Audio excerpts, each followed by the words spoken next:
Good morning, students of ninth class. Welcome in second session of chapter 2, that is matter around us pure? This is lesson number 2 of chemistry. Last week we have started with this chapter. Before starting this chapter, I would like to give you some general instructions. Watch this video again and again for clear understanding of the chapter. Read the content from NCERT science book. Today we will cover the following topics: separating the components of the mixture, physical and chemical changes, types of pure substances, elements and compounds. First, we are starting with separating the components of the mixture. As in earlier session, we have done homogeneous mixture and heterogeneous mixture. Today we will study about the methods of separating these mixtures. Heterogeneous mixture can be separated into their respective constituents by simple physical methods like handpicking, sieving, filtration, etc. Some special techniques used for the separation of the components of the mixture are evaporation, centrifugation, sublimation, chromatography, etc. We will do all these techniques one by one. First is evaporation. It is the process by which water changes into vapors. It means water which is in liquid form, it changes into vapors, that is in gaseous form. This method can be used to obtain dye, that is colored component from the ink. Dye is the colored component of the ink. When we evaporate ink, water will get evaporated and a colored component of that ink, that is dye, we can obtain by using this method of evaporation. Principle of evaporation is to separate the volatile components from the non-volatile solute. Volatile components होते हैं जो evaporate हो जाते हैं and non-volatile solute means which do not evaporate and they remain there. Next is centrifugation or churning. It is a method of separating molecules having different densities by spinning them in a solution around an axis at high speed. इस method में क्या होता है, centrifugation में हम molecules को different components में separate करते हैं बाय स्पिनिंग. उनको काफ़ी हाई स्पीड के ऊपर स्पिन करने के बाद what we get denser particles at the bottom and lighter particles at the top. Now,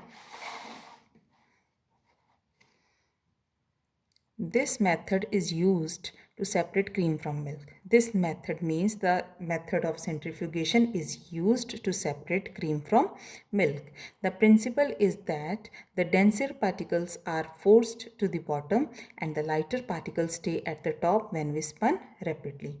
आपने देखा है जब हम बनाते हैं बटर बनाते हैं, what will happen?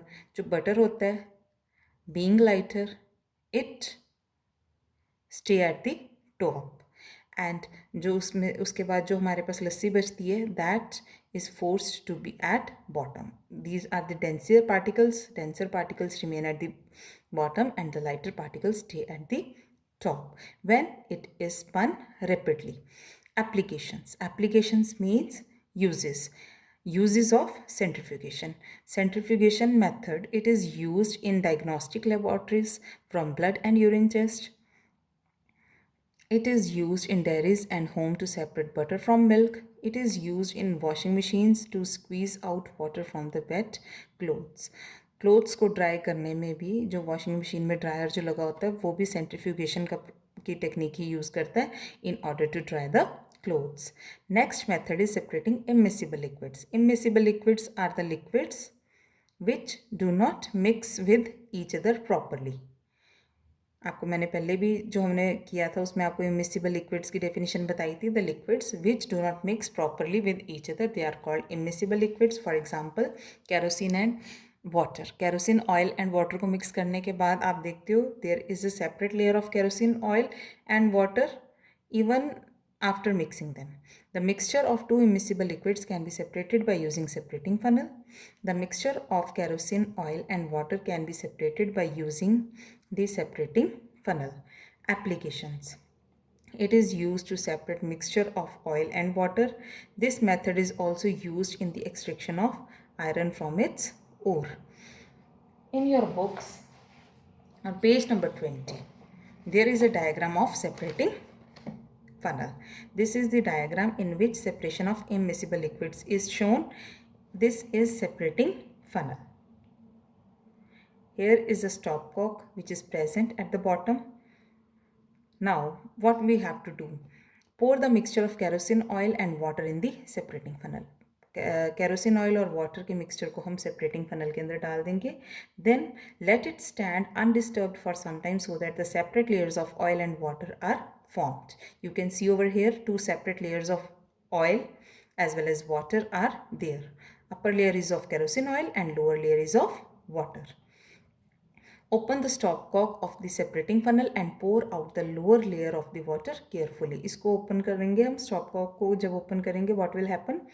जो water की जो layer है lower layer है उसको हम बाहर निकाल लेंगे beaker के अंदर and we left with layer of kerosene oil in the separating funnel. Close the stopcock of separating funnel as the oil reaches the stopcock. जैसे यहाँ पर reach करेगा we have to close it carefully. Now, next is sublimation. This method is used to separate mixture of salt and camphor. Sublimation we have done in lesson number 1. Sublimation is the process in which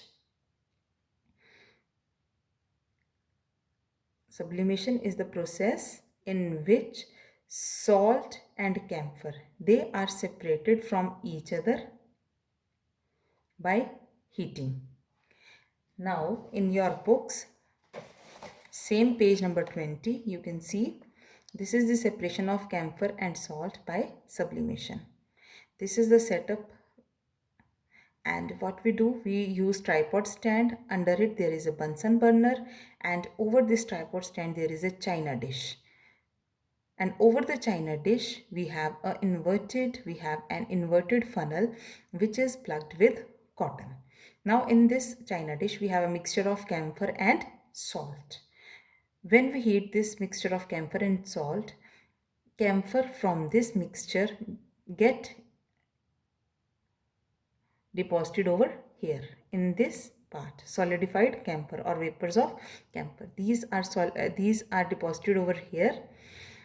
In this process of sublimation, one thing is important. Two of the components, one should be the solid which sublimes, that are ammonium chloride, naphthalene and anthracene. That means कि जो sublimation का process वही होगा जहाँ पर एक substance sublime होगा. Sublime means that can evaporate directly into gaseous state, from solid to gaseous state. Now, next is chromatography. It is a technique used for the separation of those solutes that dissolve in the same solvent.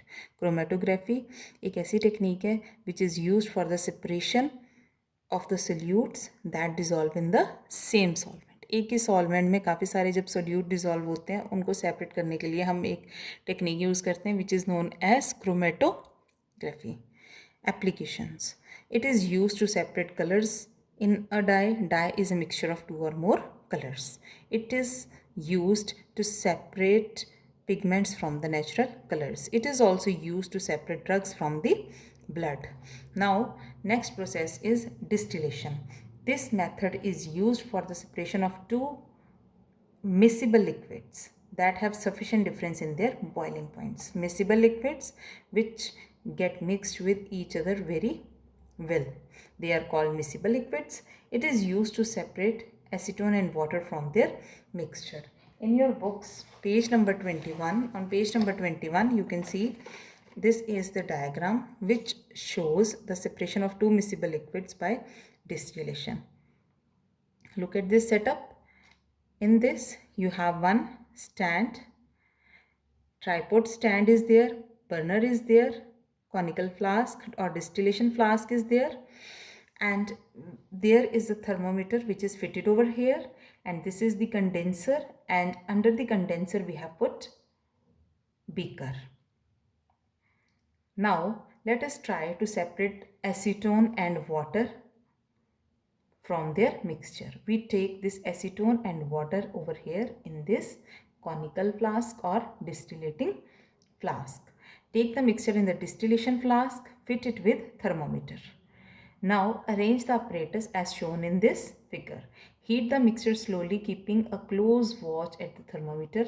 The acetone vaporizes, condenses in the condenser and can be collected in the condenser outlet. Now what will happen in the from this mixture? Acetone, it will vaporize and it will condense over here in this condenser. It will condense and can be collected from this condenser outlet into this beaker. Water is left behind in the distillation flask. After this process, water is left behind over here in this distillation flask, and in this beaker we have acetone with us. This process is called distillation. Now next is fractional distillation. Fractional distillation is used to separate mixture of two or more miscible liquids for which the difference in the boiling point is less than 25 Kelvin. When miscible liquids have boiling point, when the difference in the boiling point is less than 25 Kelvin, then we use this fractional distillation. It is used to separate different gases from the air. It is also used to obtain different fractions of the petroleum. In your books on page number 22, you have also a diagram that shows fractional distillation. This is the diagram which shows the fractional distillation. Same setup is there. Similarly, you have a clamp, distillation flask, but over here there is a fractionating column. Here it is present a fractionating column, and same condenser is there, and you have a conical flask or beaker to separate the components. Now next topic is physical and chemical changes. Physical changes, those changes in which only physical properties of the substances change but no new substances are formed. For example, cutting of trees, boiling of water to form steam, making salad with raw fruits. All these are the physical changes. In this, physical properties of the substance change but no new substance is formed. Chemical changes, those changes in which new substances are formed and chemical properties of the substance changes. For example, rusting of iron, burning of paper, burning of wood. All these are the examples of chemical changes. Now we will start with another important topic, pure substances. As you have studied it earlier, it is of two types, elements and compounds. First we will start with elements. What are elements? It is a basic form of matter that cannot be broken down into simpler substances by chemical reactions. Basic form है matter की, and it cannot be broken down into simpler substances. Elements are divided into metals, non-metals and metalloids. Metals have luster. Luster means shine. They also conduct heat and electricity. They are ductile, malleable and sonorous. That means they can be drawn into wire, they can be drawn into sheets, and they are sonorous, means they produces sound. For example, gold, silver, iron, mercury, all these are the examples of metals. Non-metals. Non-metals do not have luster, that means they do not have shine on their surface. They are poor conductor of heat and electricity. They are also not have the property of ductility, malleability, and they are also non-sonorous. Example, oxygen, carbon, iodine, etc. All these are non-metals. Metalloids. Metalloids have intermediate properties of metals as well as non-metals. That means उनके पास दोनों की कुछ properties metals की होती हैं और कुछ properties non-metals की होती हैं. Examples of metalloids is boron, silicon, germanium, etc. Compounds. Compounds, it is a substance composed of two or more elements chemically combined with one another in a fixed proportion. For example, H2SO4. This is sulfuric acid. This is a compound. Hydrogen chloride, that is a compound. Carbon dioxide, it is a compound. Okay, organic compounds obtained. There are two types of compounds: organic compounds and inorganic compounds. Organic compounds are obtained from the living sources, like for example proteins, waxes, etc. Inorganic compounds, these are obtained from non-living sources, for example marbles, chalk, etc. Now I'll end this chapter over here. Thank you very much for watching the video, and listen it carefully. Whenever you watch this video, listen it carefully. All the terms are new for you, so listen it again and again for more clarification. Do your work in your fair notebooks properly. Maintain your notebooks. Thank you.